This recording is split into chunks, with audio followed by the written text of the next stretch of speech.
Так, ары қарай кеттік. Мына есеп қайтадан талдай саламын, иә. Жолдың жартысын жүргеннен кейін қайық өз жылдамдығын 25%-ға арттырды және де сол үшін жарты сағатқа ерте келді. Қайық қанша уақыт жүрді? Так, міне. Жол бос, допустим. Тура осының ортасынан ол в жылдамдықпен жүрді. Білмейміз, иә, кез келген жылдамдықпен жүру мүмкін. И қалған жартысына 25% қосылды. Мынаған осынша жылдамдық жүрді, плюс тағы да осының 25% қосылды. Ол 25%-ті 4/1 деп жазып алайық бізге ыңғайлы болу үшін. Міне мынаған 25-ті бөлемін 100-ге, мынаған 1-ден, мынаған 4-тен. 4/1 болады сол кезде. Көбейтемін 1 бөлінген 4-ке. Так, енді мынау аралық бір-біріне тең, иә. Мынау x жол болса, или s деп айтайыншы. Жолды біз s-пен белгілейміз обычно. Мынау s жол жүрсе, мына жақта да тура осында s жол жүреді. Мына жақта t уақыт жүрсе, мына жақта жарты сағат ол бізде минус 0,5 азайтып тастаймыз. 0,5 сағат ерте келеді. Дальше кет. Осы жерден ары қарай. Енді не құрастырамыз? Бізде формула бар, иә? S-тен v көбейтілген t деген формула бар. Осыны пайдаланып, осы жерден S-ті табайық. Бірінші жерден S-тен v көбейтілген t болады. Мына жерде де S-тен v бізде мынаның барлығы. Жақшанша жазып жазамыз. v плюс v көбейтілген 1 бөлінген 4 көбейтілген t-ның орнына міне ерте келген уақыт. 0,15. 0,15. Енді мына жерде екеуінде де S бірдей болған үшін мынаны теңестіреміз. v көбейтілген t тең болады. Немесе осы жерден t-ны тауып алсақ та болады. Разница жоқ. Лучше теңестіре салайық. Мына жерде v-ны жақшаның сыртына шығарып жіберетін болсақ, ішінде 1 плюс 1 бөлінген 4 қалады. Мына жерде t минус 0,5 қалады. Осы жерде мынау v мен мынау v қысқарып кетеді. Сол кезде t тең болады. Қысқармай ма? T мен t пока қысқара алмайды, өйткені мына жерде азайту тұр ғой. Ал мынау мына жерде көбейту болған үшін қысқарады. Көбейту болған. Мына жерде қосып жіберейік, қанша болады? 4-тен 5. 4-тен 5 t минус 0,5. Так, мына жерде каждыйына жақшамен көбейтемін. T 5 t минус 0,5. Мына жерге көбейтесің. 4-тен 9. 5 бөлінген 4 көбейтемін 2-ден 1-ге. Тең болады мынаған 1-ден, мынаған 2. Көбейтіп қысқармайды екен олар. Көбейтіледі, иә? 8-ден 5 ба? 8-ден 5 ба? 8-ден 5. Так, осы жерден аттыны мына бетке көшіремін. T минус 5 бөлінген 4. T-ны жазып қоямын тең. Минус 5 бөлінген 8 қалды. Азайтамын. Мынаған 4-тен беремін. Тағы көшпей ма? Көшпейді. 4. 4-дан 5-тен азайтсам минус t қалады. Тең. Минус 5 бөлінген 8. Осы жерден минус пен минус қысқарады. Плюс. Мына 4-ке 1-ден, мынаған 2-ден. Сол кезде t тең болады. 5-ті 2-ке бөлсем 2,5 сағат. Ол 2,5 сағатты мына бір жерде жүрді. Мына жерді 2,5 сағат жүреді. Жартысын. 5 сағаттан. Мына жерді қанша уақытта жүреді ол? Ерте келді ғой. 2 сағатта. 2 сағатта келеді ғой. Өйткені айттық қой біз 0,5 сағат ерте келді деп. Жарты сағат ерте келді деп. Сонда общий ол қанша уақыт жүрді? 2,5. Общий 4,5 сағат жүрді ғой. 4,5. Түсінікті ма? Ары қарай кеттік. Уақыт ұстамай қойып қалар, иә? Так, мынандай есеп берілсе, міндетті түрде жүйе ретінде шығармасындар ыңғайлы болады. Егер мен томиристің салмағы А қосылған Т, ол бізде 40 килограмм. Томирис пен мәншік. Томирис қосылған мәншік қанша дейді? Томирис пен мәншік томирис пен мәншүк Елу. елу. Мәншүк пен бибігүл Елу. 90. Бибігүл 90. қосу Бибігүл қосылған Дариға. Грамм. дариға 100. Дариға қосылған Әйгерім Дариға қосылған Әйгерім 60. 60. Болды ма? Әйгерім Әйгерім салмағын белгісіз. таныңдар. Иә. Әйгерім белгісіз, бізге Әйгерім табу керек. Так, осы жерден апарып теңдеулер жүйесін құрып, бізге Әйгерім табу болу керек қой. Ол үшін бірінші мына теңдеуден бір-бірін азайтайық. Чтобы мынау кім еді бізде? Мәншүк пен мәншүк қысқарып кету үшін. Сол кезде астынан үстін азайтайық. Значит, бибігүл минус т томирис тең болады, мәншүк пен мәншүк қысқарып кетеді. 90-нан 50 азайтамыз, 40 болады, дұрыс па? Иә. Ары қарай келесі теңдеулер жүйесін мынаны апарып мына жерге қояйық. Бибігүл мен Бибігүл қосылған Дариға тең 100. так, тоже азайтайық. Бибігүлден бибігүлді азайтқанда қысқарып кету үшін. Бибігүлден бибігүлді азайтамыз, жоқ болып кетеді. Д-дан азайтамыз т-ны. Д минус минусты. Осы жерді ұмытпаңдар. Мынадан азайтамыз, қанша болады?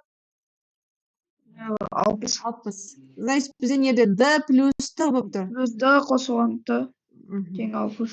Мынаны апарып қоямыз қайтадан. д плюс а тең 60. Значит, азайтамыз сонда а минус т 0 болып қалады. Осы жерде кімнің салмақтары тең болып қалады? Әйгерім мен томиристің салмақтарына т-ны мына бетке көшіретін болсам. Бірдей ма? Бірдей ғой. Әйгерім мен томиристің салмағы біз 40 екендігін білеміз. Екеуінің салмағы бірдей екендігін білеміз. Дұрыс айтасың. Сонда мынада 20. Мынада да 20. Бізге Әйгерім керек. Әйгерім салмағы 20 килограмм. Иә? Осылай шығара саласыздар, оңай есеп қой, қызық. Так. Ответтермен жазуға бола ма? Шығаруға? Қайсыдан, мынада ма? Болады, иә, апарып орындап. Бірақ ол ұзақ болады ғой. Мынандай есептерде ұзақтау болады. Енді шығарсам болады, конечно. Подставить етіп, қайтып алып. Ертең гадать ету керек болып кетеді. Лучше былай шығара салған ыңғайлы. Так, кеттік. Шерлок Холмс және дәрігер Ватсон бірге жұмыс істегенде арықты 6 сағатта қазады. Бізде жұмысқа байланысты есеп, міне Шерлок Холмс пен доктор Ватсон екеуі бірге істеген кезде арықты 6 сағатта қазады. Сосын Холмс 4 сағат қазса, Холмс 4 сағатта. 4 сағатта қазғаннан кейін Ватсон 6 сағат жалғыз қазса. 6 тең 80. Онда арықтың 80%. Пайызды біз санмен жазатын болсақ, былай, 0,8 немесе 1,80-ден 20. Олай жасақ та болады. 80 бөлінген 100 ғой. Осылай 0,8 деп жаза берейік, чтобы ыңғайлы болу үшін. Так, мына жерде давайте бірінші теңдеуді 6-ға көбейтіп жіберейік, чтобы бізге оңай болу үшін. 6x қосылған 6y тең 1/1. Мына астын солай жазамын. 4x 4x қосылған 6y 0. Бірінші теңдеуден екінші теңдеуді азайтып тастаймын. Азаят 2x 6y 0 болып кетеді. 2x Минус 0,2. Қалай минус? Плюс қой. Бірден азайтамыз 0,8. Так, 0,2-ні бөліндер екке. 0,1. 0,2-ні қанша? 0,1. X-тен 0,1. И Y-ті тауып алайық. 0,1 деп отырғанымыз ол 1 бөлінген 10, иә? Дұрыс па? Значит, ары қарай сағатпен алсақ, қайсысы болады ол?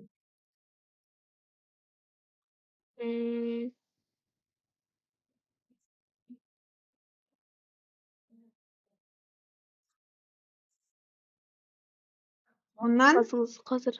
немесе x'тен 10'нан 1 ya bu. Мынау бізде 10'нан 1 болсын болса, 1 бөлінген 10 болса, минус 1 бөлінген 6, сол кезде y шығады. Қанша болады ол? 30 ортақпен. 30. Бізге кімдікін табу керек? Холмстікін табу керек па? Холмс ол бізде x қой, я? 15'ten 1.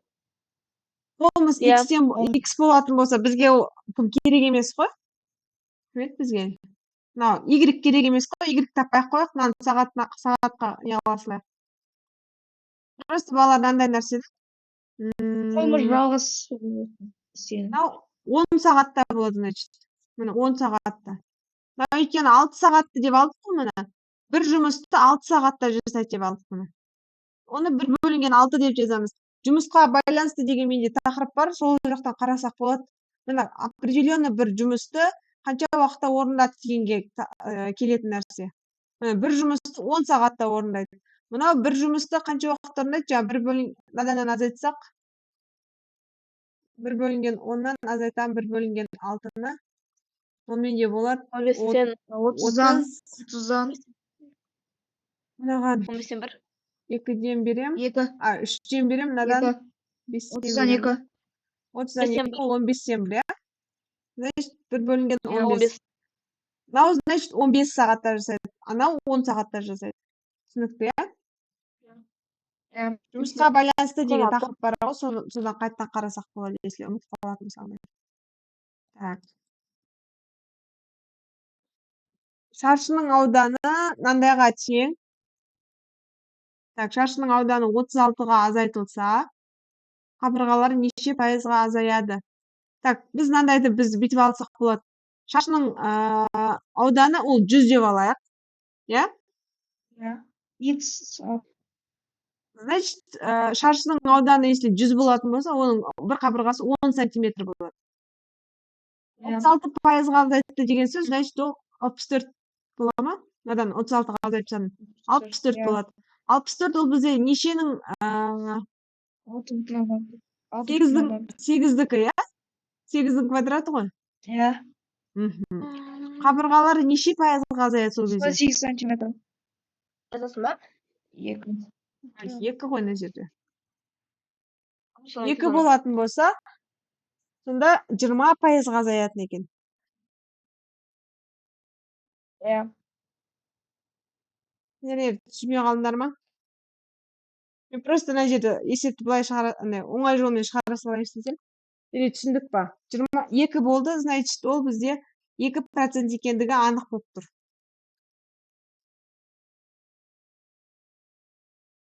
Екі деген қақтан шықты, түсіндік па?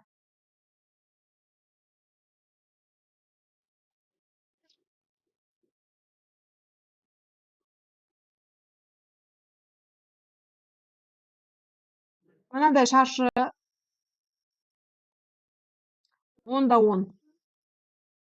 Ішінің ауданы, значит, 100 болады. Енді 36%-ке аз болса, значит, сәл кіші шаршы болады ғой.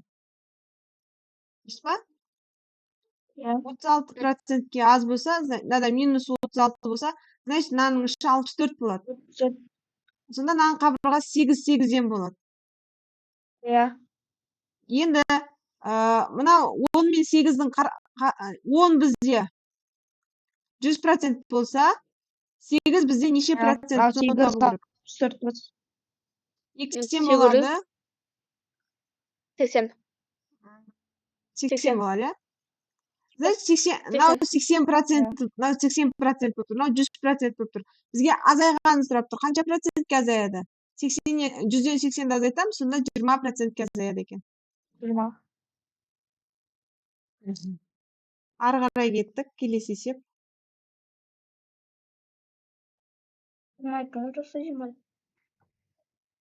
Так, бізге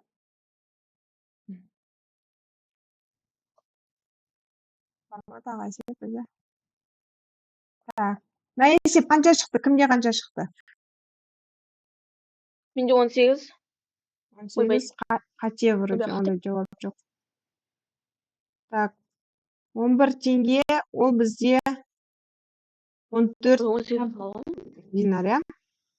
21-і, 21 динар, ол 22. бізде 22 22 рупи. Ары қарай кет. 5 крон 2 сомға тең. 10 Так. рупи 3 сомға тең. 10 13 рупи. крон қанша теңгеге тең? 13 крон бізде неше неге тең екен анықтау керек. Так, Кенияда сом жазылған ба? Сом жазу. Ештеңе. Так. Мына жерді былай алатын болсақ. Екеуін көбейтетін болсақ. 11 теңгемен 21 динарды көбейтсек. 231.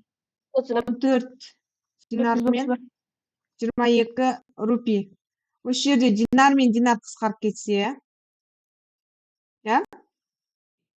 Динар мен динар қысқарады.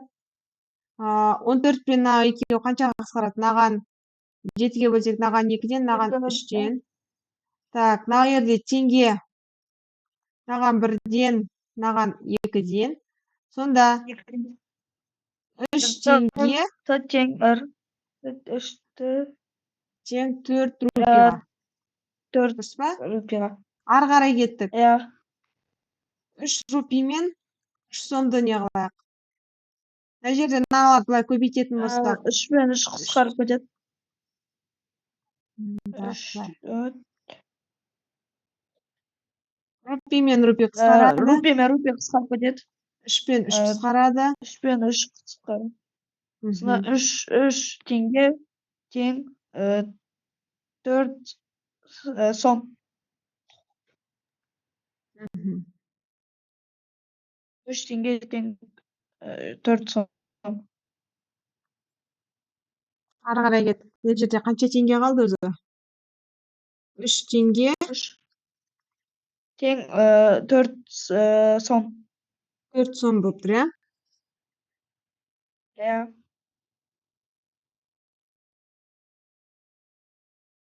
Біздің жерде бала қате жаздым. Мына жерде 10 ғой. 3 рупи тең емес, 3 рупи 3 сомға емес қой. 10 рупи екен ғой жерде. Мен жерде қате жаздым ғой. Сен неғып келмей қалды деймін. Жерде 10 рупи. Сол кезде рупи мен рупи қысқарды, 3 сом мен 3 сом қысқарды. 4 пен 10 қысқарып кетеді. 4 пен 10 қысқарып. Қаншаға қысқарады? 2-ге. Қанша қалады сол кезде? 10-ға 5-тен Мына жақта 5. 2-ге. Мына жақта 2 сом. 2 сом. 2 сом. Ары қарай кеттік бізге неде? Мынаны не қылайық? 5 крон тең 2 сом, дұрыс па? Иә, 0 қысқарып. Сонда мына жерде не болып тұр? Мына екеуі тең болатын болса. 5 крон 13 крон ол 4 13 крон ол қаншаға тең болады сол кезде балалар? 7-ге. Крон мен теңге бірдей болып тұрған жоқ па? Қалай 7-ге бұл? 13-ге. 1 теңге мен 1 крон бірдей болып тұрған жоқ па? Сол кезде 13 кронда 13-ге. 13 кронда 13 теңгеге тең болады. Түсініп. Түсіндік па? Иә. Ары қарай кеттік.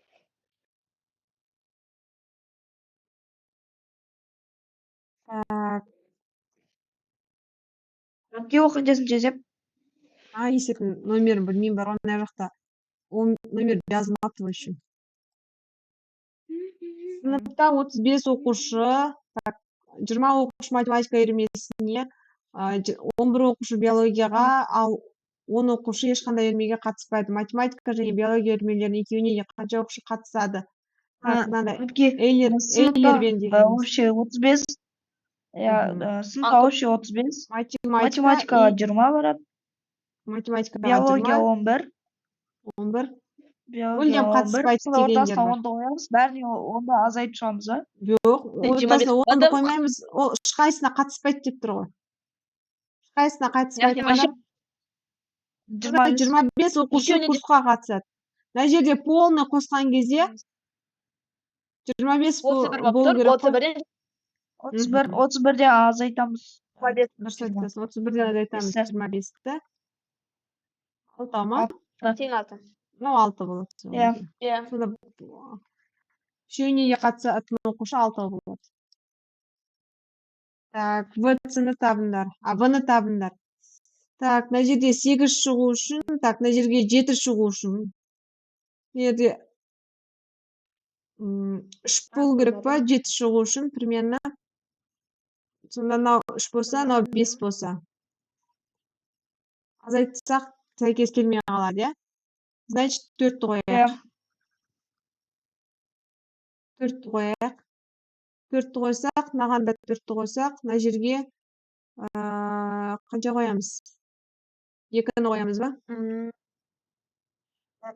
Так, мынадан 142-ден азайтайық 64-ті. 12, 12-ден 8, 13, 7. Шықты, значит, В-ның мәні 4 болады. Сұрақ белгісінің орнына қандай фигура болу керек? Мынаның жауабы болу керек. Жауабы сіздерге түспеген ау деймін, иә? Мына есептімен жауабын или бар ма жауабы? Варианттары. Жоқ. Варианттар жоқ. Варианттар жоқ. Варианттар жоқ па? Так, келесі есеп.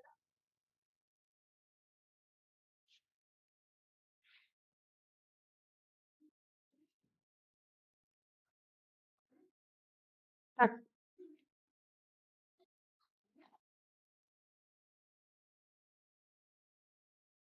Төрт рет оқуға атылғаннан кейін ұпайлары қосылды. Төмендегі жауаптардың қайсысы сол ұпайлардың қосындысы бола алмайды? Мынау жауаптары 30, 24 деген балалар түсінсе. Қолмен жазып қойған ба мен негізі.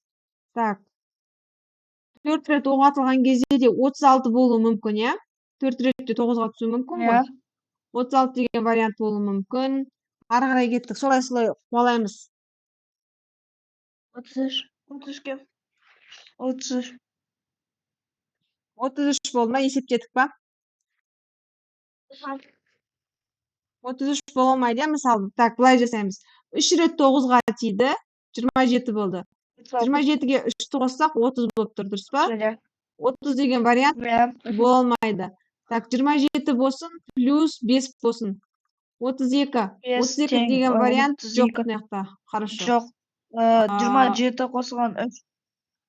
24, 9 плюс 27 қосылған 7. 27. 9 плюс 7. 27 қосылған 7. Қанша болады? 34 па? Болмайды. 34. 34 ответ бола алмайды. Так, 24 болуы мүмкін мына жерде. 26 болуы да мүмкін. 33 бізде бола алмайды, иә? Осылай әртүрлі вариантты қойып көреміз. Кеттік. Төменгі сандар тізбегі белгілі бір ережеге сәйкес қойылған, бірақ осы сандар тізбегі бір сан ережесі бұзады. Қай сан? Так, мына жерде былай есептеп көрейік. Мына екеуінің қосын жоқ, бұл басқа ғой. Так, мынаны 3-ке көбейтіп 3-ті азайту керек. Мынау да сонда 3-ке көбейтіп минус 3. 3-ке көбейтіп минус 3. 3-ке көбейтіп 42 босып тұр. 42 босып тұр ма? 120 босып тұр ғой. Иә, дұрыс, 120. Ары қарай кеттік. Ары қарай кеттік. Астанадан сағаттан ответін айтамыз ба, балалар? Шығармадық па? Астанада сағат, так, мына жерге бірінші қарап алайық. Астана мен Лондонның арасы, Астана, Лондон, Дели. Астанада 10 болса, Делиде 3,5 болады. Сонда, мына екеуінің арасы қанша сағат болып тұр? Астана мен Делидікі. Так, мына екеуін 1, 2, 3, 4, 5, 6 сағат болып тұр. Астана мен Лондондікі 6 сағат разница. Иә. Ал Делидікі Астана мен Лондон ал. Астана мен Лондондун айырмашылыгы 6 Делидікі саат. 3 жарым.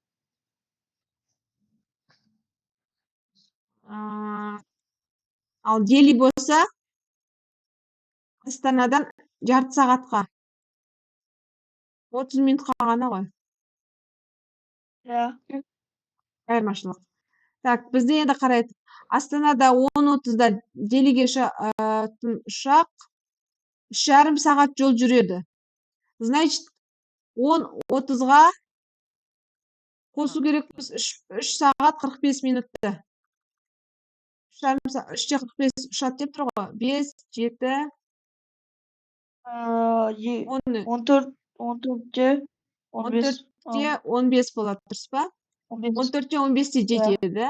Значит, Делиге қанша сағат? Тоқтап тұр. Лондонда сағат неше? 15-те. Лондон мен Астананың айырмашылығы 6 сағат. Значит, 6-ны қосамыз. 8-де 15. 20-да 15. 8-де 15 болады. Яқта енді 8-де 15, иә. 8-де 15 болады. Так, ары қарай кет.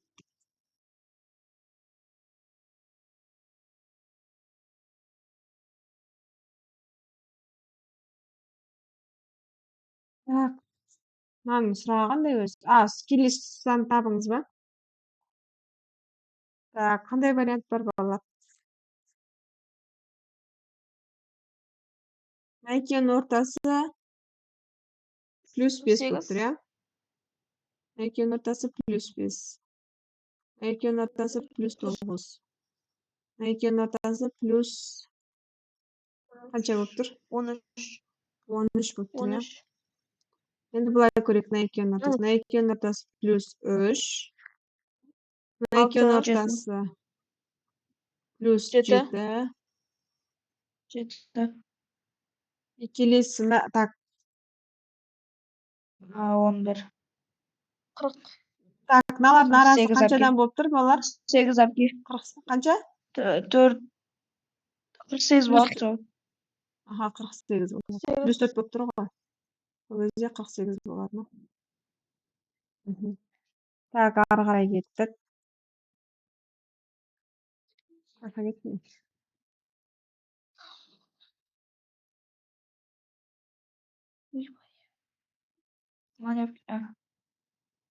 Все.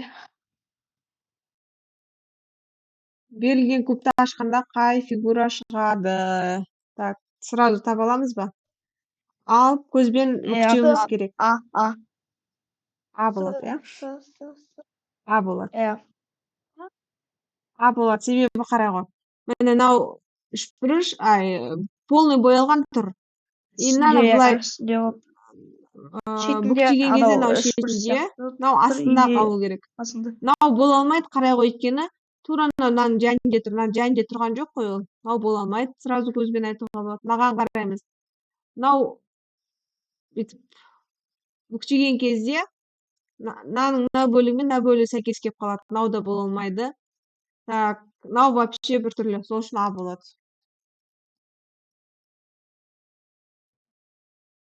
Қай фигурадан куб шықпайды дейді. Так, мына есепте, қай есеп? Ау? Ада шықпайды. Әпке бұда вроде. Еде шықпайды балалар. Себебі қараймыз, бүктеп көреміз каждый. Бүктеп көреміз. Негізі мынандай есептеп келген кезде желательно енді шатасып отыратын болсаңыздар, бастарыңыз ауырып кетсе, кәдімгі дәптерді бүктеп бөліп көріңіздер, иә? Так, мынаны бүктейік, мына жақпен бөлінеді, мынаны бөлінеді. Астына қойылады. Мынау астына кетеді. Жоқ, мен ойша шығарып кеттім. Балар, мына есепті қарап өзім шығарып көрейікші, иә? Әпке, аз телінеді. Az istелінеді, бұдан да істелінеді, бәрінен істелінеді. Так, келесі есеп. Мен асығып атқан кішкене ертерек деген ғой. Сұрақ белгісінің сағаттың орнына неше болады дейді. Так, мына екеуінің арасы қанша болып тұр? Мынақта 10-нан 20 болады. 4-20. 4:20 бола ма ответі? Арасына 10 минут, 20 минут, 30 минут, 40 минут, 50 минут деп арасына 10, 20, 30, 40, минут. 50 отыр. 20 минут. 20, Одан кейінгісі 30 минут. Одан кейінгі 40 минут. 40 Мына екеуінің арасы 50 минут болу керек. 50 минут болса, сонда ответі 4-20. 4:20 ма? Қазір қарай салайын. 4:20 болады. Так, келесі есеп. Ой, бұны қай жаққа кетіп қалды?